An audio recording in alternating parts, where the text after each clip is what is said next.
this is Max with Best Bass Gear, and I'm going to be installing an 18-volt battery box into P-Bass. Been contemplating the placement of it, and although I've got a few different choices, I think I like the look of it going in the center of the bass. To start getting it ready, I'm going to clean off the bass with some naphtha just to get rid of any waxes or polishes that might have been used on bass. The template that I'm putting on goes on with double stick tape, and I wouldn't want it coming loose during routing, so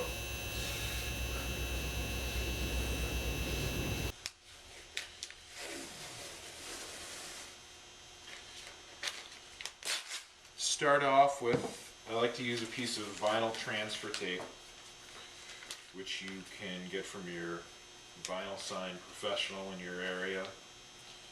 And this allows me to lay out and draw on the instrument with pencil, which makes layout a little easier, and also makes it so that the double stick tape doesn't have to adhere directly to the finish of the instrument. While I'm sure it would be fine on a thick poly finish like on this instrument, it's nice to take this precaution if you have a delicate finish that might get damaged from being pulled on by some tape. And since I know I want to put it on center, I'm just going to give myself an approximate center line. It doesn't have to be perfect. There's nothing straight on the back of this P-Bass to give it off visually if it wasn't perfectly aligned, but I need to give myself something to go for. So that gives me a straight line. And in placing it, if I'm going to put it on the center, I kind of want to stay away from the area of the bridge and the pickups. And so just planning that, I can see that I want my route to be about 4 3/8 of an inch from the butt of the guitar. So let's flip it over.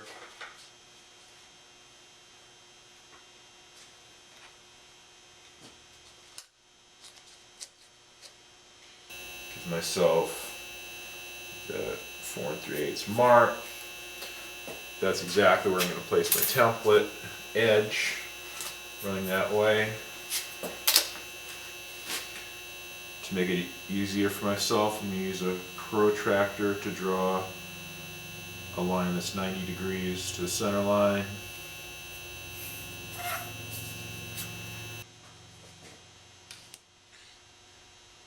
And then I've got my template. In this case, it's a homemade template that I made out of a piece of hardboard. But it was a nuisance to make, and you can buy these at Best Bass Gear, and the nice thing about the ones we sell at Best Bass Gear is they're made out of clear acrylic, so it's a little easier to place it on layout lines. I'm going to have to be more careful, but the process is the same. I'm going to lay this out so that my battery box is right on the center of the instrument. That looks good. So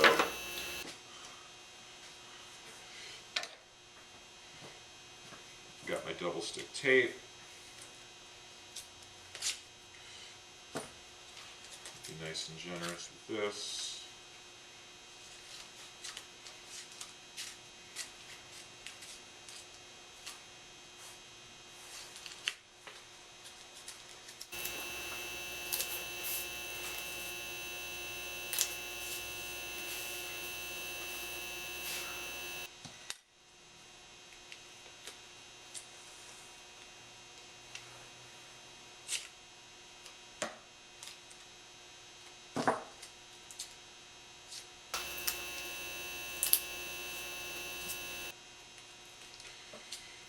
Definitely don't want this coming off in the middle of routing.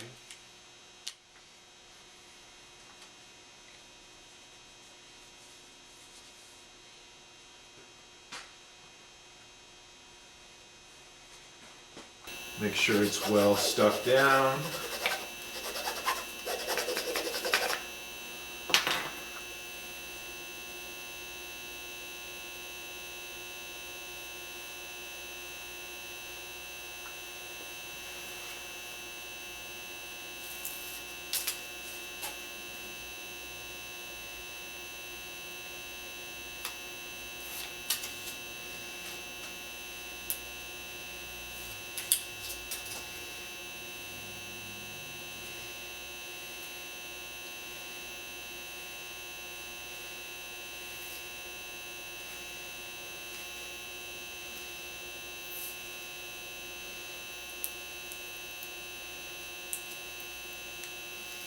There we go.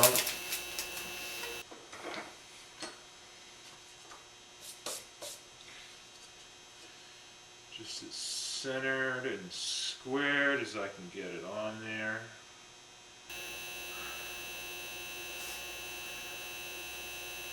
Really just going by eye.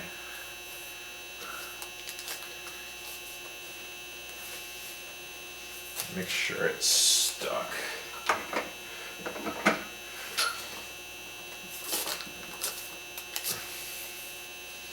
There we go.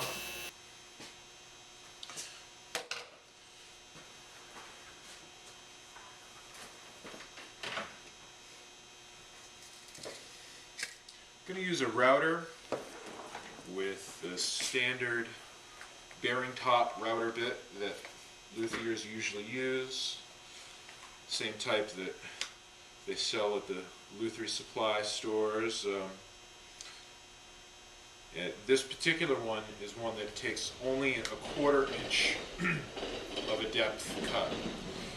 And it's a good one to start with because it doesn't have to have a lot of the bit buried into the wood in order for the bearing edge to read on the template, and that's a good way to start. I like to use another template cut out of the same template material to get an eyeball and adjusting the table on my router, adjusted so that you get as much of the bearing registering on the router as possible, but so that the cutter edge still comes all the way through the top.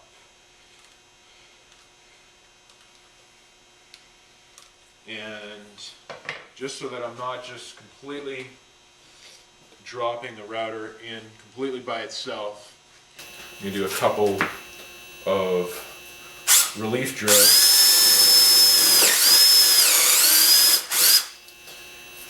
Just a Forstner bit, and just gives me a little spot to start my router bit.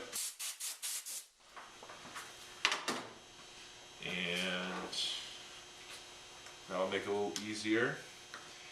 And I'm going to start with my bit in the circle, and then I'm just going to slowly work clockwise, enlarging that hole until eventually it gets to the size of the template, and then the bearing should just lead me around the shape of the template. So here's the first cut.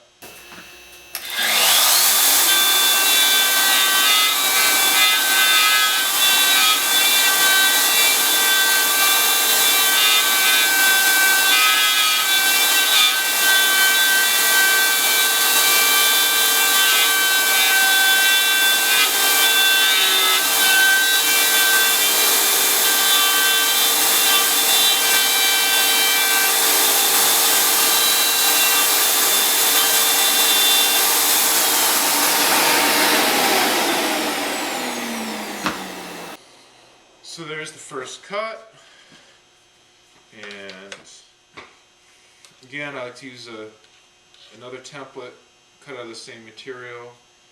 I want each cut to take about another 1/4 of an inch. Anything more than that is too much work, and it'll cause everything to heat up too much. Too much work for the cutter.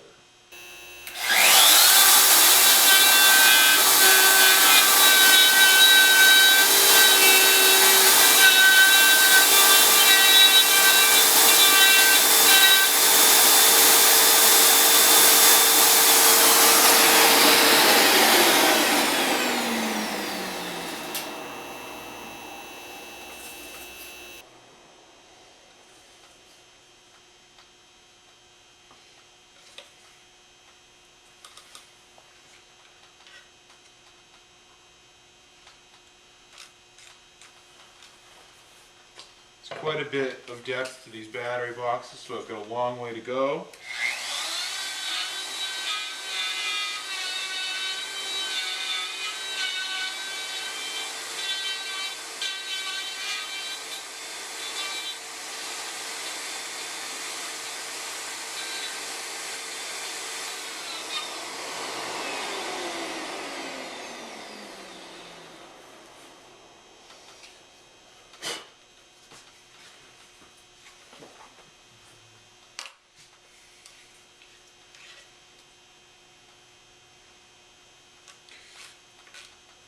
I'm only going to be able to go so far with this bit. Probably this is close to the last cut.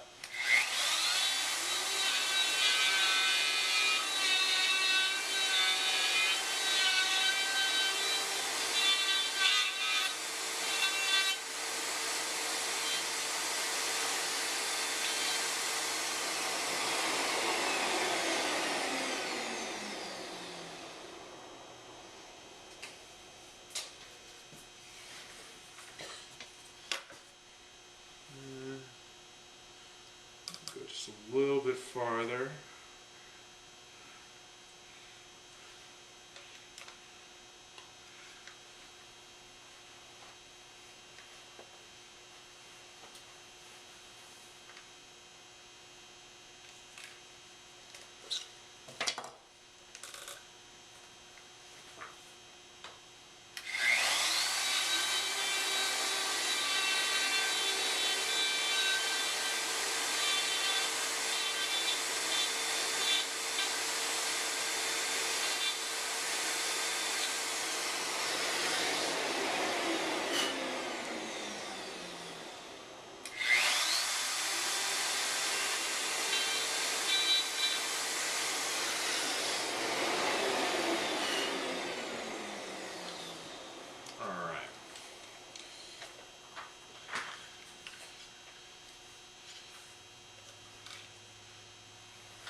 Now this bit that I was using is a 1/2 inch radius, so it doesn't get into the corners very tightly, and to make it a little bit easier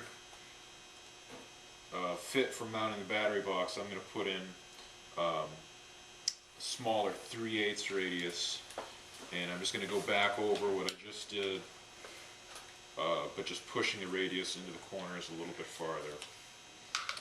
And that's because I know that the battery boxes have slightly square corners on them.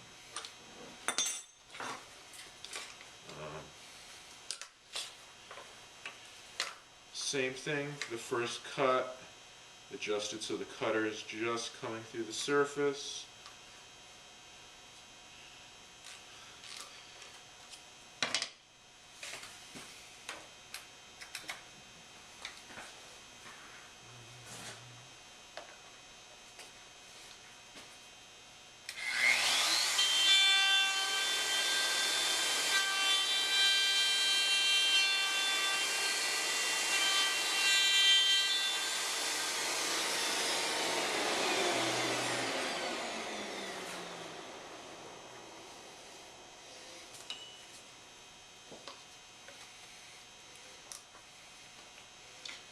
This bit has seen better days, so it's kind of burning into the corners a little bit. About time for a new one, but it's gonna work just fine for this.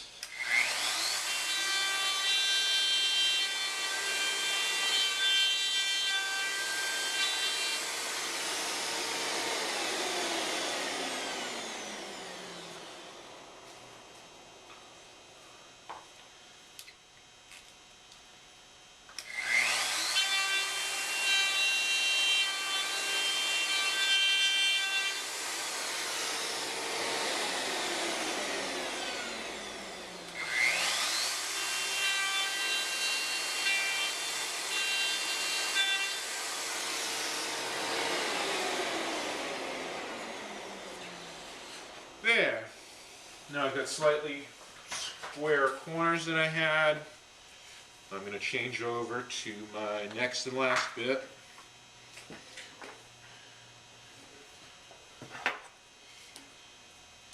And this is the one that'll take it to full depth.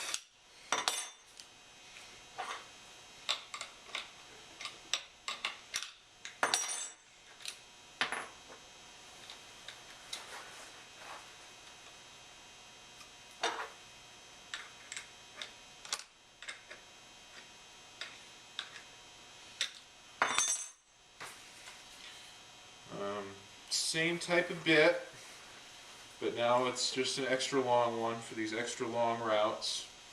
In this case 3/8, and same thing for my first cut, the bearing registering on the template with the cutter just coming above the surface that we want to cut. And this is actually going to be well, sort of a big cut, just to establish the depth of this bit, but still not quite at full depth. I like to check the depth that I need, right, with the battery box, with the template on the router deducting for this template. And I can tell I'm still going to need to do another cut after this, so I'm still not going to be at finished depth.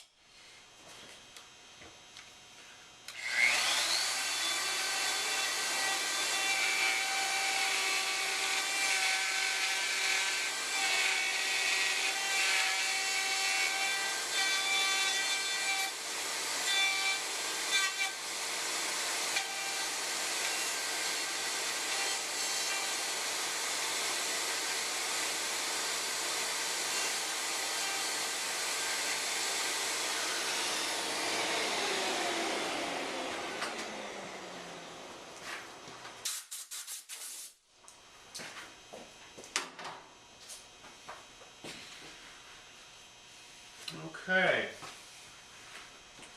one cut away.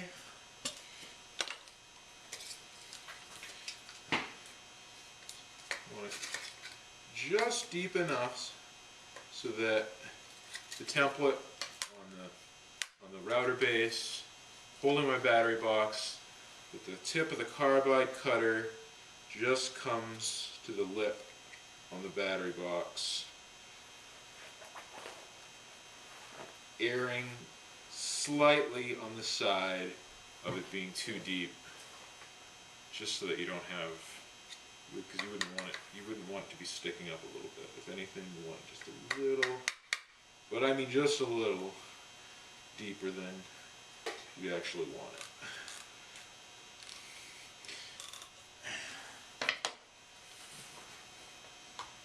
Alright.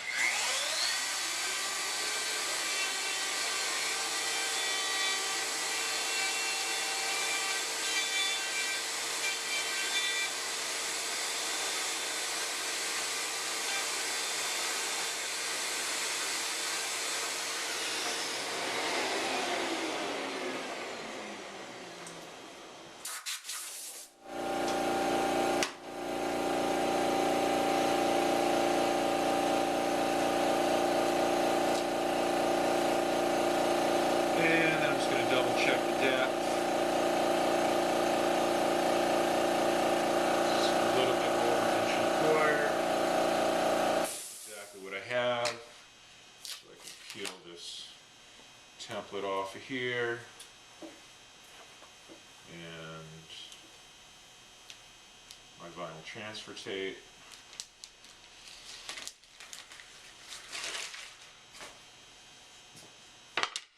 Now I have to drill a connecting hole between the battery box and the control compartment.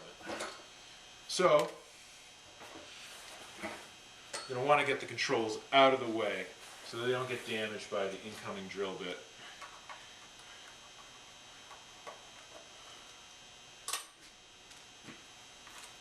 And just going to get this out of here.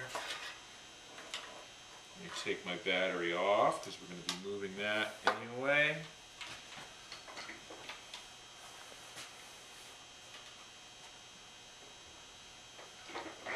Now this is actually a pretty tricky part, in that it's a pretty long drill. And it's got to be at a really flat angle.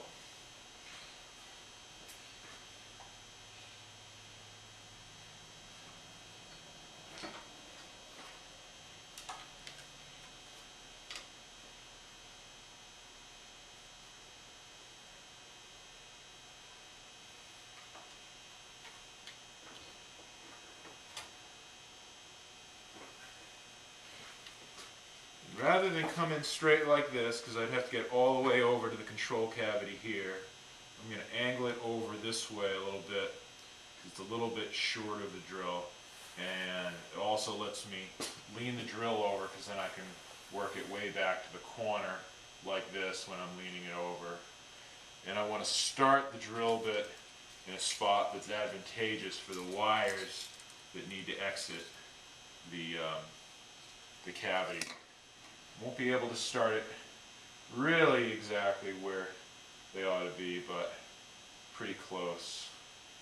And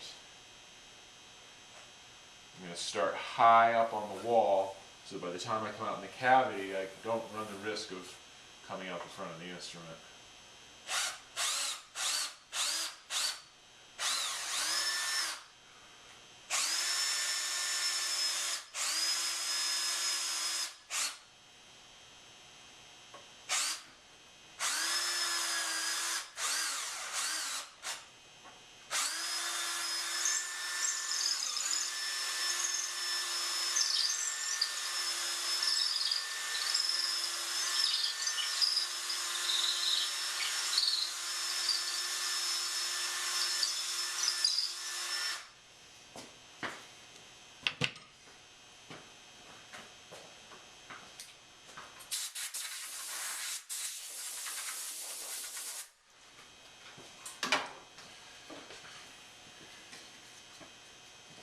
And you should be able to nestle that right in there. Now, wires coming from both battery holders on this aren't designated. They're both just red and black wires, and I'm going to need to know which one is which. So I'm going to take a second to mark one of them with a green paint pen.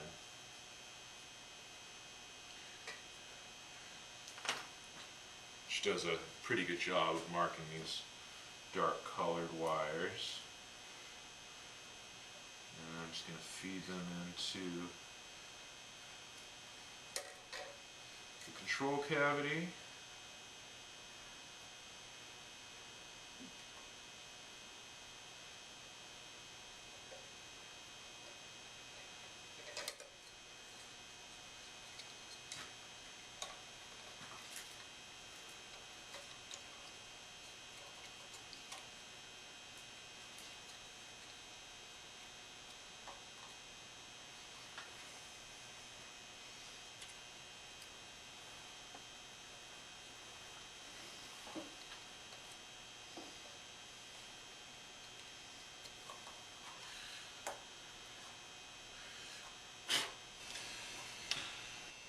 I'm going to need to drill some holes to mount the battery box, and using a depth stop drill bit to do that.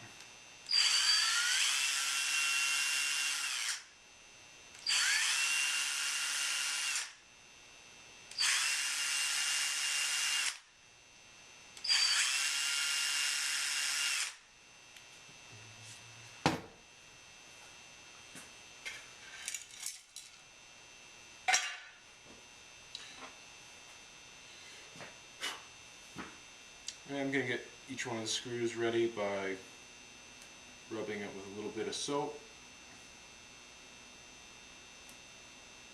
as we cut the threads for the first time.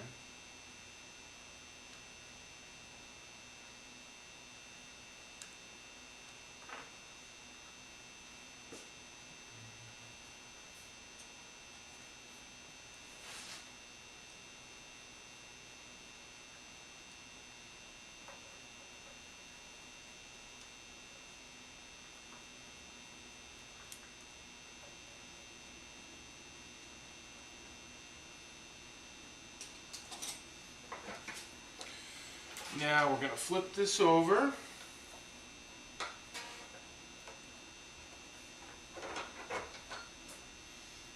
And we're going to find our wires that we marked with the green paint pen. This one and this one.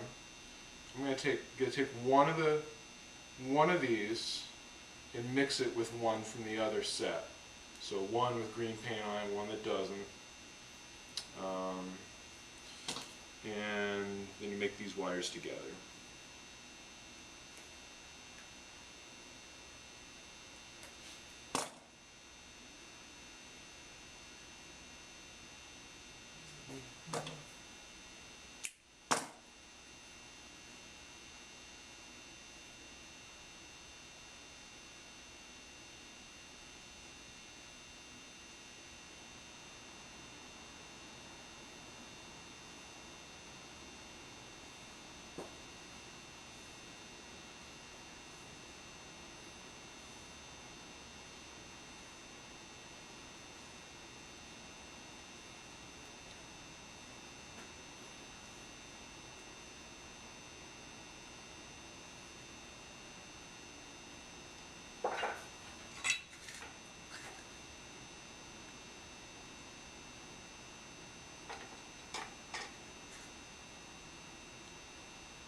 That takes care of the series link between the batteries. That turns it into an 18-volt power supply.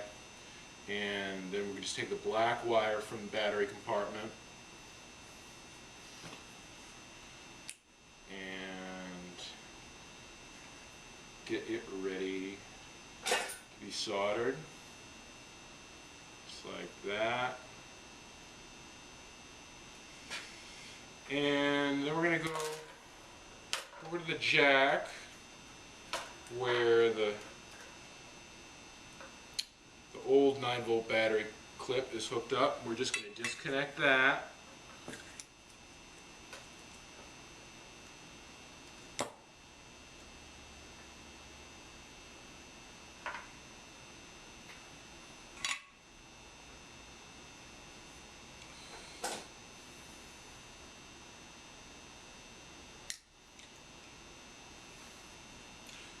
I didn't even mention before, I always use a piece of heat shrink tubing to cover every electrical connection. Just gotta remember to slide it on the wire before you decide to connect.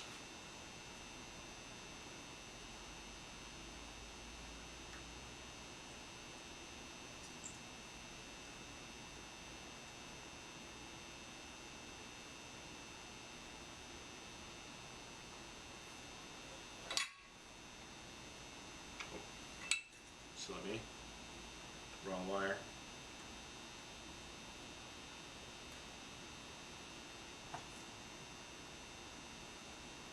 That's the one I just took off of here.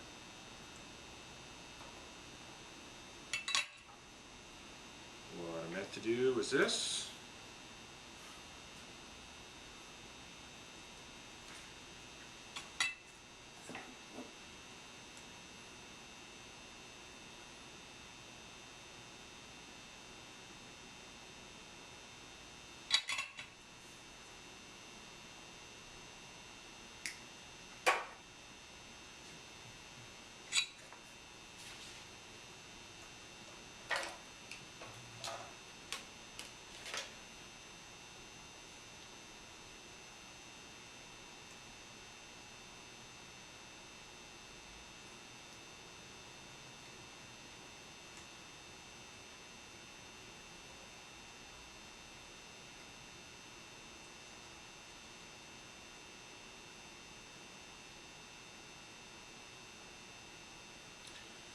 There.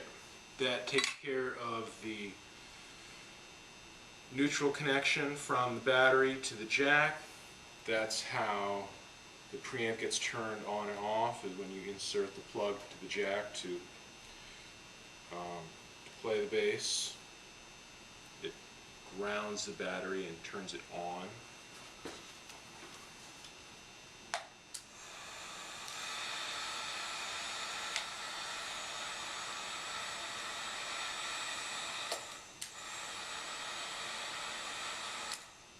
There we go.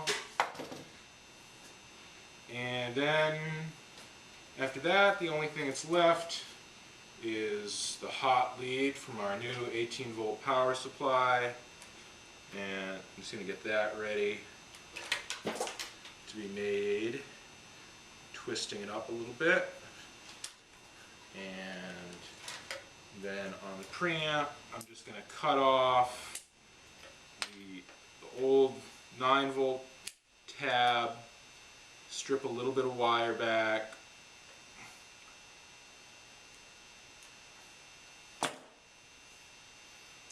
little piece of heat shrink tubing, twist these together,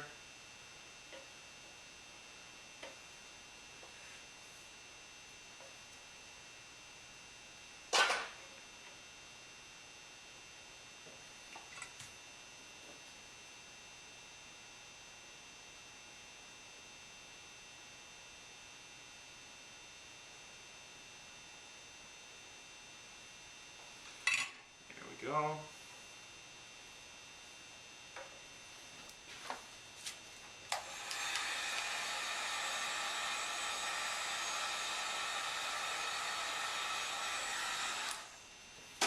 There. And that is pretty much it. So that should take care of that. You're going to put some batteries in and test it. Make sure it works.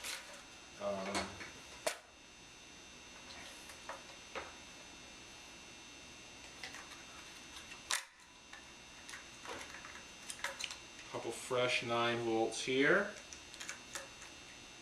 They only go in one way. If you try to use them the wrong way, they won't go in.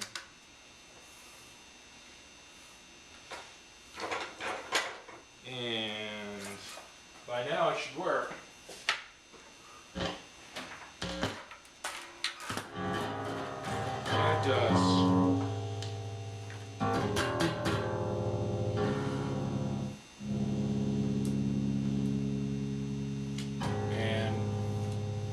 That's pretty much it. Sure makes getting that battery out of the wiring compartment makes it a lot easier to put this back together, because you suddenly have plenty of room where it was a little bit more congested before. So it should be pretty easy to get it back together at this point. And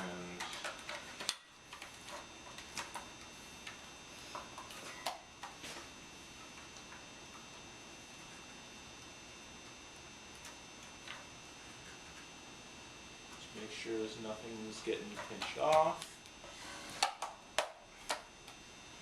There, perfect. All you have to do is reinstall the screws, and your bass is now running at 18 volts.